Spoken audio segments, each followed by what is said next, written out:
अस्सलाम वालेकुम स्टूडेंट्स। इस वक्त जौन सा टॉपिक हमने डिस्कस करना है डैट इज़ गुनेट्स। तो हम अगर मेन गुनेट्स के काम देखें तो हमारे पास दो हैं। क्या क्या? एक तो सेक्स हार्मोन पैदा करते हैं ये, उसके साथ ये गमीटोजेनेसिस करते हैं। मेल के अंदर मेल सेक्स हार्मोन पैदा करेंगे, फ़ीमेल के अंदर फ़ीमेल सेक्स हार्मोन पैदा करेंगे। इसके साथ आपने याद रखना है गमीटोजेनेसिस का मतलब ये है गमीट फॉर्मेशन। तो मेल के अंदर ये क्या पैदा करेंगे? स्पर्म। जबकि फ़ीमेल के अंदर क्या पैदा करेंगे? एग्स पैदा करेंगे ये। तो हम चलते हैं गुनेड्स की तरफ। हमारे पास ज़ाहिर है दो सेक्सीज़ हैं ह्यूमन के अंदर, तो दो तरह के गुनेड्स हैं। जो मेल के अंदर हमारे पास गुनेड्स हैं वो क्या है? टेस्ट्रीज़ हैं, जो कि पेयर की फॉर्म में हैं। स्क्रोटम के अंदर ये हैंग हुए होते हैं। उसके साथ हमारे पास फ़ीमेल के जो गुनेड्स हैं वो ओवरीज़ हैं, और ये कितनी होती हैं? दो ओवरीज़ होती हैं, लोअर अब्डोमन की साइड पे होती हैं। अब फ़ीमेल गुनेड के जो हमारे पास हार्मोन है यहाँ पर वो हैं, एक एस्ट्रोजन्स है और दूसरा है प्रोजेस्टेरोन। अब एस्ट्रोजन की अगर हम बात करें तो ज़रा इसकी स्टोरी है, बैकग्राउंड आपने याद रखना है कि हम बिल्कुल अलिफ से स्टार्ट करते हैं, बिल्कुल ए से हम स्टार्ट करते हैं। हाइपोथैलेमस रिलीज़ करता है गोनेडोट्रोफिन रिलीजिंग फैक्टर। अब ये जो गोनेडोट्रोफिन रिलीजिंग फैक्टर है ये जाता है ब्लड के ज़रिए पिट्यूटरी के पास, क्योंकि हम पिट्यूटरी के एंटीरियर लूप के पास। और हमें पता है कि हाइपोथैलेमस के जो न्यूरो सेक्रेटरी सेल्स हैं वो एंटीरियर पिट्यूटरी के अंदर मौजूद होते हैं, और वो क्या रिलीज़ करते हैं उसकी ब्लड के अंदर? गोनेडोट्रोफिन रिलीजिंग फैक्टर, यानी कि बाकी भी रिलीजिंग फैक्टर्स होते हैं, वो हमने पढ़ ली हैं पिट्यूटरी में। तो गोनेडोट्रोफिन रिलीजिंग फैक्टर आया पिट्यूटरी के इंटीरियर लूप के पास, इंटीरियर लूप ने रिलीज़ किया एफएसएच। अब ये जो एफएसएच है ओवरी के अंदर बाय बर्थ लड़की में मौजूद होते हैं ख़ास किस्म के सेल्स, उनको हम क्या कहते हैं? प्रीमोडियल फॉलिकल कहते हैं। अब फॉलिकल का लफ्ज़ी मतलब होता है, या अगर आप डिक्शनरी में देखें बायो की डिक्शनरी में, तो फॉलिकल होते हैं छोटी छोटी सी कैविटीज़ जो क्या रिलीज़ करती हैं? सक्रीशन कोई ना कोई रिलीज़ करती हैं। तो ये रेड कलर का एग मैंने शो किया, और इसके साइडों पे जो ग्रीन कलर के सेल्स हैं बेसिकली क्या है? फॉलिकल है। तो प्रीमोर्डियल फॉलिकल लड़की में बाय बर्थ है। अब जैसे ही लड़की आती है 12 से 15 साल की एज में, तो एफएसएच की जो मकदार है जो पिट्यूटरी पैदा कर रहा है वो बढ़ जाती है।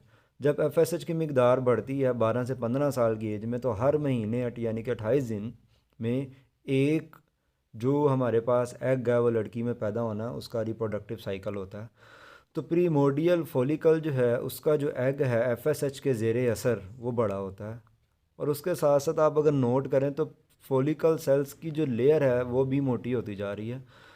तो प्रीमोर्डियल फॉलिकल प्राइमरी फॉलिकल में कन्वर्ट होता है, प्राइमरी फॉलिकल सेकेंडरी फॉलिकल में कन्वर्ट होता है, सेकेंडरी फॉलिकल आप देखें वो उससे भी बड़ा है, और साथ में उसके जो ग्रीन फॉलिकल सेल्स की जो लेयर है वो भी क्या है? वो भी ज़्यादा है, मोटी लेयर है। तो हमारे पास सेकेंडरी फॉलिकल से क्या बन रहा है आगे? Graafian follicle. अब ये जो ग्राफियन फॉलिकल है इसमें बेसिकली एग अंदर था पहले, यानी कि एग यहाँ पर पहले अंदर था, लेकिन ग्राफियन फॉलिकल ने क्या किया? एग को रिलीज़ कर दिया। अब ये जो ग्राफियन फॉलिकल है, ये जो ग्राफियन फॉलिकल है, ये जो ग्राफियन फॉलिकल कैसे बना? एफएसएच आया, उसने ओवरी के अंदर प्रीमोर्डियल फॉलिकल को कन्वर्ट किया प्राइमरी फॉलिकल में। प्राइमरी फॉलिकल यानी कि एफएसएच काम कर रहा है सारा। तो प्राइमरी फॉलिकल से कन्वर्ट हुआ सेकेंडरी फॉलिकल में, सेकेंडरी फॉलिकल से कन्वर्ट हुआ ग्राफियन फॉलिकल में, और ग्राफियन फॉलिकल ने रिलीज़ किया बेसिकली क्या? एस्ट्रोजन। अब ये जो एस्ट्रोजन है इसके बारे में मैं आपको बता दूंगा। बेसिकली ये तीन हार्मोन्स होते हैं, एस्ट्रोल, एस्ट्रोन और एस्ट्राडाइल। और सबसे ज़्यादा जो एक्टिव है, सबसे ज़्यादा जो काम है जिसका फीमेल्स के अंदर, वो एस्ट्राडाइल होता है। अब हमने ये देख लिया कि एस्ट्रोजन्स पैदा कहाँ से हो रहे हैं। तो एस्ट्रोजन कहाँ से पैदा हो रहे हैं? ग्राफियन फॉलिकल से पैदा हो रहे हैं। अब जैसे ही ग्राफियन फॉलिकल आएगा तो सबसे पहले ये अब काम क्या करेगा? एफएसएच को कम करेगा। मींस कि एफएसएच ने ही बाइस बना एस्ट्रोजन पैदा करने का। अब आते साथ ही ग्राफियन फॉलिकल से जब एस्ट्रोजन रिलीज़ होगा तो एफएसएच की मकदार कम करेगा सबसे पहले। अब जब एफएसएच की मकदार कम होगी, पिट्यूटरी के पास मैसेज गया जी एफएसएच की मकदार कम कर दी जाए, तो एफएसएच बाद में क्या रिलीज़ करेगा? पिट्यूटरी जो है वो क्या रिलीज़ करेगा बाद में? फिर एलएच पैदा करना शुरू कर देगा। तो यहाँ से हमने ये नतीजा निकाला कि एस्ट्रोजन जो है वो एफएसएच की मकदार को कम करता है, जबकि एलएच की मकदार को बढ़ा देता है। अब जब ग्राफियन फॉलिकल से एग निकल गया तो बेसिकली पीछे क्या रह गया, कार्पस ल्यूटियम रह गया। आप देखें ग्रीन कलर का पोर्शन ये कार्पस ल्यूटियम में कन्वर्ट हो रहा है। तो ये एग का निकलना ग्राफियन फॉलिकल से, इसको हम क्या कहते हैं, ओवुलेशन कहते हैं। तो एल एच आया, जब एफ एस एच कम हो गया उसने एग को ग्राफियन फॉलिकल से निकाल दिया उसने, यानी कि क्या करवा दी, ओवुलेशन करा दी। अब ओवुलेशन के बाद जो ग्रीन कलर का पीछे पार्ट बच गया उसका क्या नाम है, कार्पस ल्यूटियम है। तो ये आपके सामने कार्पस ल्यूटियम फॉर्म्स, यानी कि एस्ट्रोजन जो है वो कार्पस ल्यूटियम के बनाने का बायस बनता है। उसके साथ साथ एस्ट्रोजन क्या करता है, फीमेल सेकेंडरी सेक्स करेक्टर भी डेवलप करता है, जैसे ब्रेस्ट इनलार्जमेंट है, फैट्स का डिपॉजिट होना है, और इस तरह के फीमेल जितने भी करेक्टर्स हैं सारे के सारे मैक्सिमम जो है वो कौन लाता है, एस्ट्रोजन लाता है। तो फीमेल सेकेंडरी सेक्स करेक्टर लेके आता है एस्ट्रोजन। उसके अलावा जब हर महीने फीमेल के रिप्रोडक्टिव साइकिल में ब्लीडिंग हो जाती है, मेंस्ट्रुएशन हो जाती है, तो उसके बाद दोबारा से जो प्रेगनेंसी के लिए यूट्रस को तैयार करना वो भी किसका काम है, एस्ट्रोजन का काम है। अब हम ये देखते हैं एस्ट्रोजन के ज़्यादा और कम होने से क्या हो सकता है। अगर ज़्यादा हो जाए तो यूट्राइन फिब्रोसिस हो सकती है। उसके साथ साथ क्या हो सकता है हमारे पास, पॉलीसिस्टिस ओवरी हो सकती है, पॉलीसिस्टिक ओवरी हो सकती है। यूट्राइन फिब्रॉइड्स हमारे पास बेसिकली आउट ग्रोथ होती है, मींस कि अगर एस्ट्रोजन ज़्यादा आ गया तो यूट्रस के अंदर जो सेल्स हैं वो जो है वो उनकी ग्रोथ में इजाफा हो सकता है, वो सेल्स ज़्यादा डिवाइड कर लेते हैं। पॉलीसिस्टिक ओवरी भी इसी तरह होता है कि ओवरी के अंदर सिस्ट बन जाती हैं due to increment in estrogen. इसी तरह से अगर एस्ट्रोजन की मिकदार कम हो गई है तो क्या हो सकता है कि स्टीरिलिटी हो सकती है, क्योंकि वो फीमेल के सेकेंडरी सेक्स करैक्टर नहीं होंगे। इसके साथ साथ जो है वो यूट्रस तैयार नहीं होंगी प्रेगनेंसी के लिए, या यूट्रस में ब्लड सप्लाई नहीं आएगी। इसी तरह से वो फीमेल जो है वो सेक्सुअली इमेच्योर होगी, उसके जो फेमाइन करैक्टर्स हैं वो हो सकता ना हो। तो it is all about estrogen, ये बातें आपने जहन में रखनी है। आगे हमारे पास है प्रोजेस्टेरोन। अब ये जो ग्राफियन फॉलिकल था इसमें से आगे निकल गया तो पीछे क्या बच गया, कार्पस ल्यूटियम रह गया। मींस कि ये जो येलो कलर का आर्टी थोड़ी देर के लिए बनने वाला टेम्परेरी जो ग्लैंड बनता है इसको हम क्या कहते हैं, कार्पस ल्यूटियम कहते हैं। ये सारा काम किस में हो रहा है, ओवरीज में हो रहा है। ये बात याद रखना, ये सारा काम किस में हो रहा है, ओवरीज में हो रहा है ये। तो कार्पस ल्यूटियम को अगर हम देखें तो कार्पस ल्यूटियम जो है वो 1 से 3 महीनों तक अगर प्रेगनेंसी हो जाए, अगर प्रेगनेंसी हो जाए अगर प्रेगनेंसी हो जाए तो कार्पस ल्यूटियम 1 से 3 महीनों तक प्रोजेस्टेरोन रिलीज़ करता है। बाकी 9 महीने का, जो 4 से 9 महीने तक का जो प्रोजेस्टेरोन है वो किसने रिलीज़ करना है, प्लेसेंटा ने रिलीज़ करना है। तो कार्पस ल्यूटियम 1 से 3 महीने तक काम करता है, प्रोजेस्टेरोन रिलीज़ करता है, और प्लेसेंटा जो है वो 4 से 9 महीने तक रिलीज़ करती है। अब इसका काम क्या है प्रोजेस्टेरोन का काम ये है कि ये प्रेगनेंसी को मेंटेन रखता है।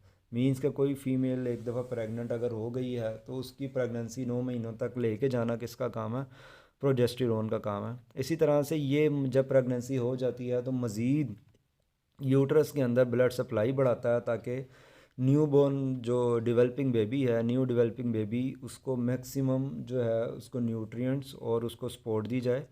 तो इसका मतलब ये है कि ये यूट्रस के अंदर वेस्कुलराइजेशन, ब्लड सप्लाई बढ़ाता है।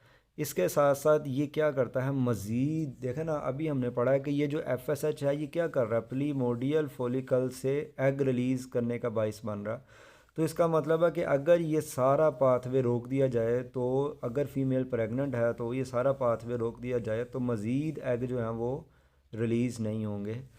तो ये क्या करता है, ये एफ एस एच की मकदार को डिक्लाइन कर देता है। ये एफ एस एच की मकदार को डिक्लाइन कर देता है, जिससे क्या होता है, एल एच नहीं आता।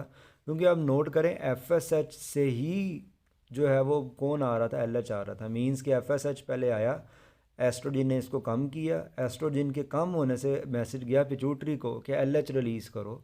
तो अगर एफ एस एच ही नहीं आएगा, मज़ीद एग जो है वो मेच्योर नहीं होंगे, तो एल एच जो है वो भी नहीं आएगा।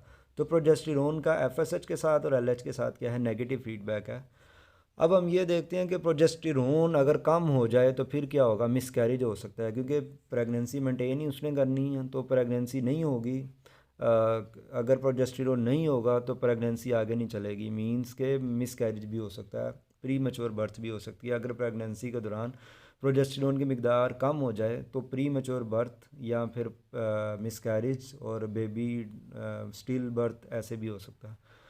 इसके अलावा अब देखें ना कि फर्टिलाइजेशन होगी, जाइगोट बन गया, तो जाइगोट जो है वो यूट्रस में आगे लग भी गया, प्रेगनेंसी स्टार्ट भी हो गई, तो उस मेंटेन करना किसका काम है? प्रोजेस्टेरोन का काम है। तो आप नोट करें 9 महीने प्रोजेस्टेरोन प्रेगनेंसी की हिफाजत करता है। अगर ये जो है प्रोजेस्टेरोन नहीं होगा तो प्रेगनेंसी के चांसेस भी जो हैं वो कम से कम होंगे। आगे हमारे पास है मेल गोनेड्स, जो कि कौन है? टेस्टिस है। अब टेस्टिस का जो मेन हार्मोन है वो टेस्टोस्टेरोन ही है, लेकिन उसके साथ साथ टेस्टिस और भी हार्मोन रिलीज़ करते हैं। बेसिकली 3 हार्मोन्स है, जैसे कि डाईहाइड्रोस टेस्टोस्टेरोन, इसी तरह से एंडोस्टेनिडाइन और टेस्टोस्टेरोन। तो ये 3 हार्मोन्स होते हैं जो कि टेस्टिस से रिलीज़ होते हैं। तो अब इनका काम क्या है? इसका काम है जी डेवलपमेंट ऑफ सेक्स ऑर्गन। मतलब कि फीटस जब एक दफ़ा ड्यूरिंग प्रेगनेंसी जो है वो मेल जाइगोट बन गया, यानी कि जाइगोट के लिए डिसाइड हो गया कि इसने आगे मेल बनाना है, तो मेल सेक्स ऑर्गन स्टार्ट ही करना किसका काम है? बनाना किसका काम है? टेस्टोस्टेरोन का काम है। Maintain the function of sex organs, sex organs की फंक्शनैलिटी को कंट्रोल करना, इसको सारी ज़िंदगी एक्टिव रखना, ये भी किसका काम है? टेस्टोस्टेरोन का काम है। इसके साथ साथ मेल सेकेंडरी सेक्स करैक्टर लाना, चेहरे पे बाल आना, वास का भारी होना, ये सारे काम भी किसके हैं? टेस्टोस्टेरोन के हैं। इसी तरह से स्पर्म प्रोडक्शन भी करना किसका काम है? टेस्टोस्टेरोन का काम है। मींस के होता ये है कि जो टेस्टोस्टेरोन है ये स्पर्मेटोजेनेसिस को सपोर्ट करता है, तो इसका मतलब है स्पर्म प्रोडक्शन में ये हेल्प करता है। अगर टेस्टोस्टेरोन की कमी हो जाए तो वो मेल जो है वो स्टीराइल हो जाता है, वो मेल उसका बॉडी स्ट्रक्चर मतलब फीमेल से सिमिलर करता है और उसके जो मेल करेक्टर्स हैं वो उसमें कम से कम होते हैं। तो इट इज़ ऑल अबाउट गुनेड्स। अगर कोई क्वेश्चन है यू मे आस्क। मैंने मैक्सिमम कोशिश की है कि आपको आपके लेवल के मुताबिक जो है वो बातें बताई जाएँ। बहुत सी चीज़ें ऐसी हैं जो मैंने नहीं भी बताई, लेकिन ये आपके लेवल के मुताबिक मैक्सिमम बता दिया मैंने।